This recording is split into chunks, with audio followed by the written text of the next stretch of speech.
Bismillahirrahmanirrahim. Assalamualaikum warahmatullahi wabarakatuh. Makasih ya buat semua pemirsa yang sudah login ke www.wisatahati.com dan mengikuti kuliah online Al-Fat. Insyaallah mudah-mudahan terus berkesinambungan sampai selesai. Mudah-mudahan Allah ridha, Allah kasih berkah, Allah kasih izin. Amin. Mulai hari ini dan beberapa episode setelah ini insyaallah kita akan membahas Ku anfusakum. Ku anfusakum. Apa itu ku anfusakum? Jagalah dirimu. Nah, ya. Nanti ada sambungannya. Ku anfusakum wa ahlikum nara. Setelah kita menjaga diri kita, jagalah juga keluarga kita. Tema inilah yang insya Allah akan menghiasi wisata hati pagi kita sampai beberapa episode ke depan. Mudah-mudahan Allah sekali lagi izinkan kita semua. Jagalah dirimu dan keluargamu dari api neraka. Pembahasan ini menjadi sangat bermakna ketika kita melihat banyak subhanallah diri kita dan generasi penerus kita yang saat ini prihatin sekali, sangat prihatin. Mereka rela mengantri berjam-jam untuk tiket konser musik dibuka. Tapi pintu masjid yang terbuka lebar, gak mau dia ngantri. Prihatin sekali melihat banyak pelajar-pelajar berseragam SMP dan SMA di waktu sholat Jumat. Subhanallah, mereka ternyata masih asik merokok, bercengkrama dengan kawan-kawannya, tidak peduli bahwa itu sudah waktunya Jumatan. Kebayangkan kalau Jumatan aja sudah seperti itu. Belum lagi kita bercerita tentang narkoba. Bahkan ada satu cerita, bukan cuma anaknya yang make, tapi satu keluarga make. Narkoba itu ya belum tentu satu keluarga ada satu yang kena. Saat ini belum tentu ada satu keluarga ada yang kena. Jadi satu keluarga nih ayah, ibu, ya, terus anak begitu. Kok Ustaz gambarnya begini? Iya, ini anak bawaan masing-masing, yang satu duda, satu janda. Makanya beda. Harusnya gambarnya nggak begini, ya salah nih gambarnya. Ayah, ibu gitu. Nah, terus kemudian punya anak gitu kan ya. Nah, kalau ini baru nih anak kandung semua. Yang ini bawaan masing-masing berarti. Ini anaknya gitu ya. Belum tentu salah satu dari mereka ini kena narkoba. Tapi persoalan tarkus sholat, meninggalkan sholat, sekarang ini hampir setiap rumah muslim itu hampir kena. Kalau nggak bapaknya yang nggak sholat, ya ibunya yang nggak sholat. Bapaknya nggak sholat, bapaknya sholat, ibunya sholat, anak yang paling sulung nggak sholat. Satu keluarga tuh masalah sholat juga ini menjadi problem. Allah mengatakan kepada kita semua di surah At-Tahrim, ya. Ayatnya kita baca dulu pemirsa. A'udzu billahi minasy syaithanir rajim. Ya ayyuhalladzina amanu qu anfusakum wa ahlikum nara. وقودها الناس والحجارة عليها ملائكة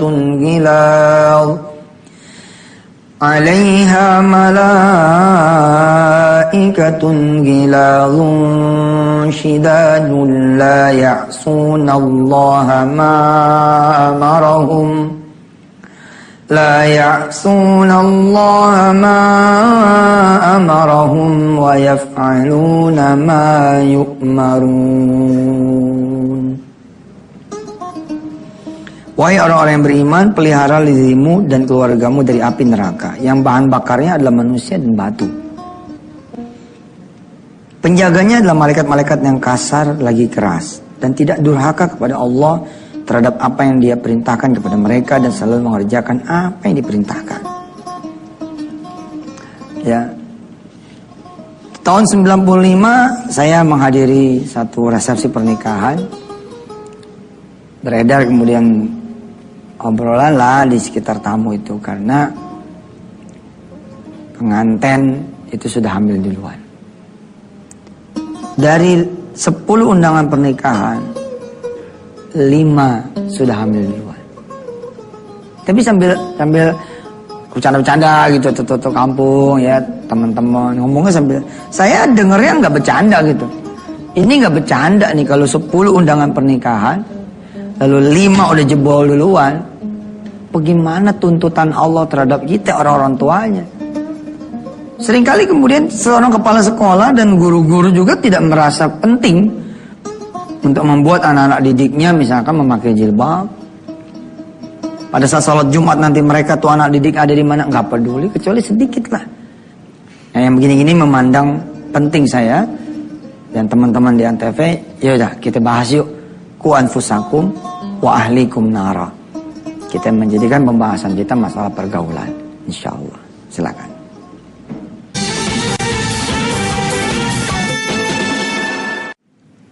Saya pernah ngelihat sinetron ya, secara tidak sengaja ya. Ada adegan di danau, oke? Terus ada sampan gitu. Ada sampan, ada perahu gitu. Ujung sininya anak laki-laki, ujung sini anak perempuan. Saling berlawanan arah, yang satu ngadep sini, satu ngadep sini. Dan saya cukup begidik gitu.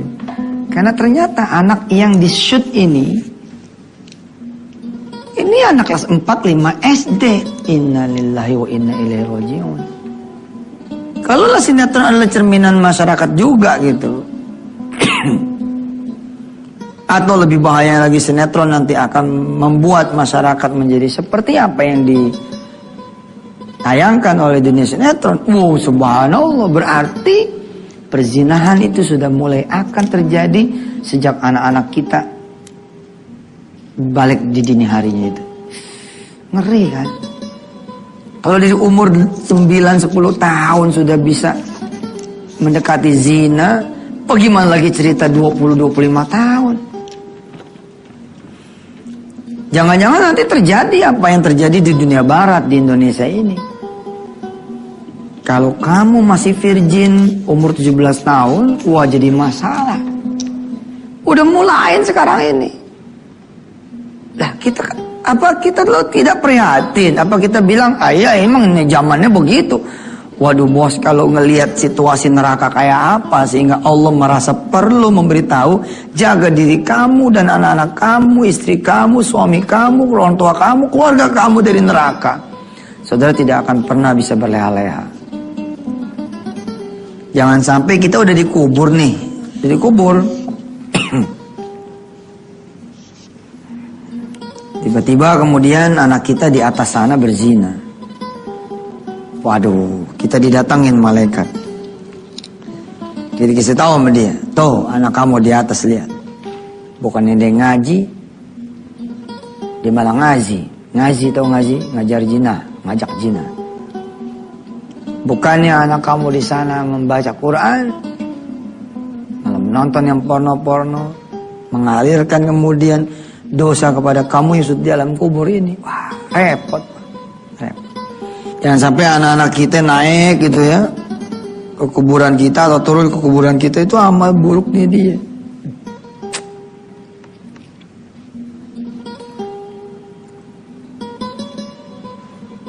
Jagoan zina, jagoan minum. Wong rokoknya aja daripada hebat-hebat anak sekarang itu, Masya Allah. Lah tawuran zaman dulu kita masih kira-kira SMA lah gitu kan ya. Sekarang anak pakai celana merah aja udah tawuran. Iya, anak itu juga nyontohnya kan yang tua-tua. Makanya Allah bilang apa? Anfusakum, benerin ini. Kalau anfusakum udah benar, nanti ahlikumnya benar. Anak Maya, anak nih bos, ente ngerokok, anak nggak tahu nih, anak nggak tahu, nggak ngerti, nggak pernah ngelihat, anak ini nanti jadi perokok. Ente bezina nih, bini nggak tahu, anak yo apa lagi? Believe me, ngalir tuh tabiat ke anak. Anak jadi bezina. Dan gak ngaruh tuh ente melarang anak-anak ente untuk tidak durhaka sama ente. Kamu jangan ngelawan sama bapak ya. Tidak boleh kamu melawan sama bapak, awas kamu. Nggak ngaruh. Ya karena yang anak lihat bukan ucapan kamu. Bukan ucapan kalian, bukan ucapan anda, bukan ucapan saudara para orang tua. Kan, tapi kelakuan anda terhadap orang tua anda. Kalau anda sudah sopan dengan orang tua anda, sopan sama neneknya anak-anak gitu, nggak maki-maki di depan mereka semua, maka anak ini jadinya seperti anda. Dan kalaupun anak-anak anda nggak tahu anda durhaka sama orang tua anda, tetap ngalir juga. Iya, ngefek. Apa yang saudara makan, saudara minum, saudara lakukan, ngaruh kepada anak-anak saudara semua. Silakan yang mau lewat.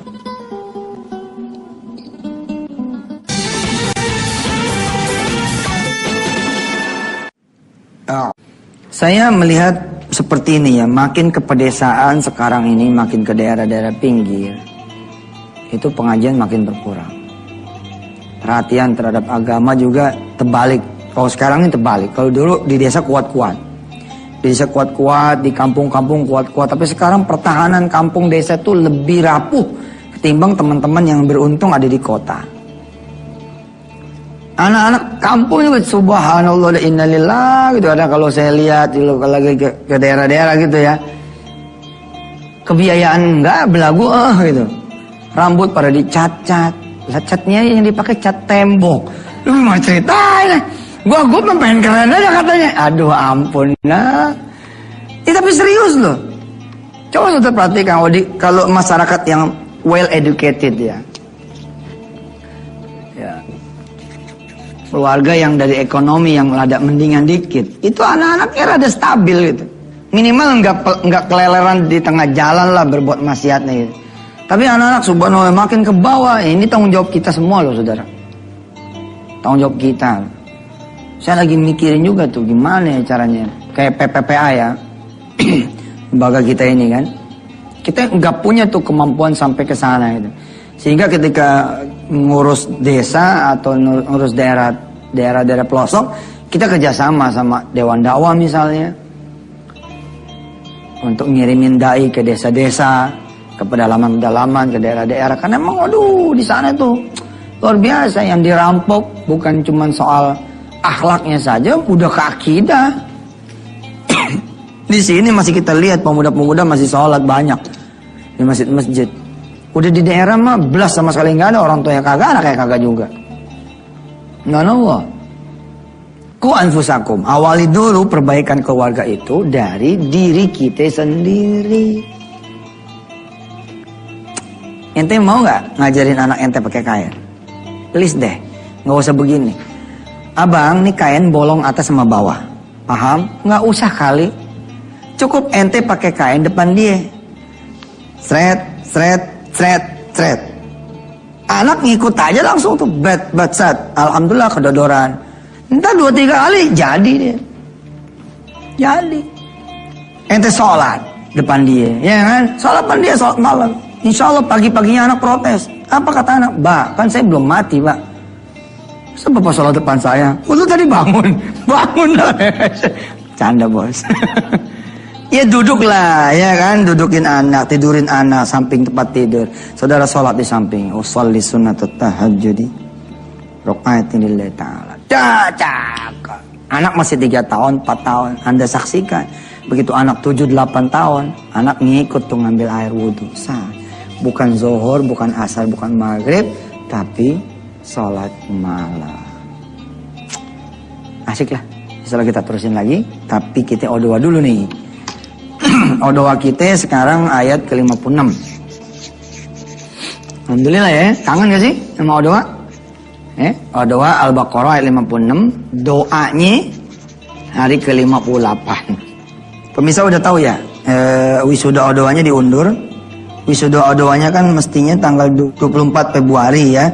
Nah, ini diundur menjadi tanggal 30 Maret. Ya. Wisuda O2 diundur menjadi tanggal 30 Maret. Masih di Gelora Bung Karno, Senayan, insyaallah. Baik, sekarang O2 masuk ayat 56. Semua ikutin ya. Yang ada di studio juga ikutin. A'udzu billahi minasy syaithanir rajim. Ayo. Bismillahirrahmanirrahim. Thumma ba'atsnakum min ba'di mautikum la'allakum tashkurun. Thumma ba'atsnakum min ba'di mautikum la'allakum tashkurun. Sadaqallahul azim. Selamat buat kawan-kawan yang sudah ikut Kodoa, membentuk Kodoa jadi komunitas penghafal Quran. Subhanallah, mudah-mudahan saudara semua disayang Allah. Sebelum saya tutup dengan doa, ini ada surat dari Ibu Kurnia, suaminya namanya Dr. Andes Raden Suwartono, ya 74 tahun, kalau ibunya ini 69 tahun, alamatnya di Bandar Lampung.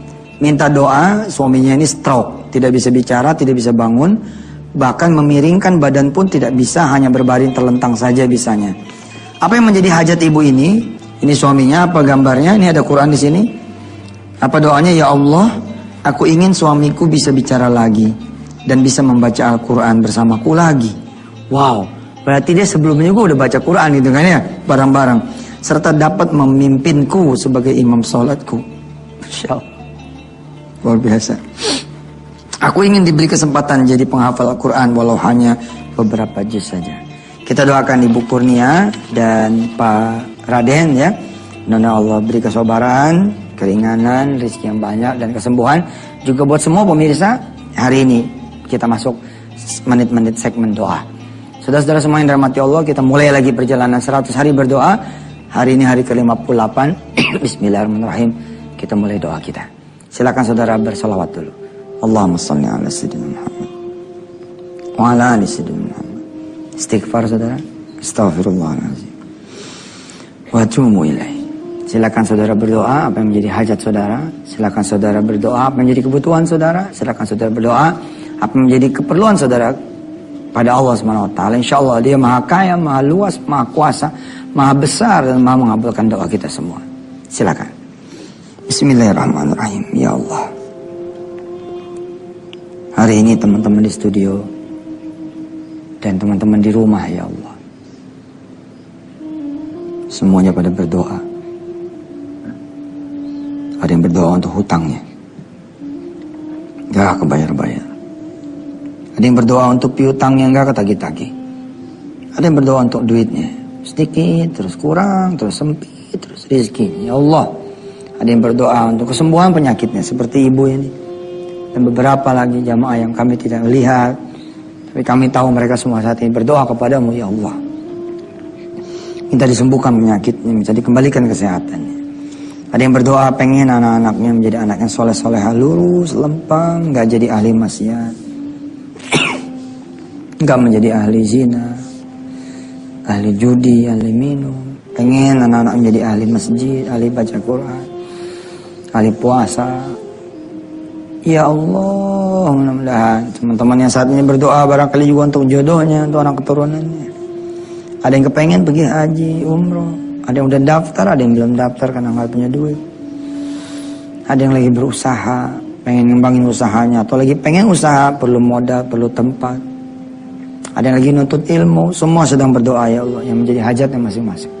Sedangkan Engkau, ya Allah, Waminkal ijabah, dari Engkau lah semua ijabah itu. Kabulkan doa semua kawan-kawan kami ini. Allahumma ja'alna min ahlil jannah wa la taj'alna min ahlin nar. Jadikan kami semua ahli surgamu dan jangan jadikan kami ahli neraka. Izinkan teman-teman semua ya Allah tawaf bareng di Baitullah, masuk ke Masjidil Haram bersama keluarganya semua. Wassallallahu ala sayyidina Muhammad wa ala alihi. Alhamdulillah. Yang belum ikutan kuliah online di www.wisatahati.com, sedang berlangsung kuliah tentang surah Al-Fat, lanjutan dari apa yang kita kaji yang terputus karena saya harus kemudian berangkat ke persoalan problematika hidup. Ya, silakan saudara login ke www.wisatahati.com. Saya Zul Mansur, makasih atas kebersamaan saudara-saudara semua bersama saya. Wassalamualaikum warahmatullahi wabarakatuh.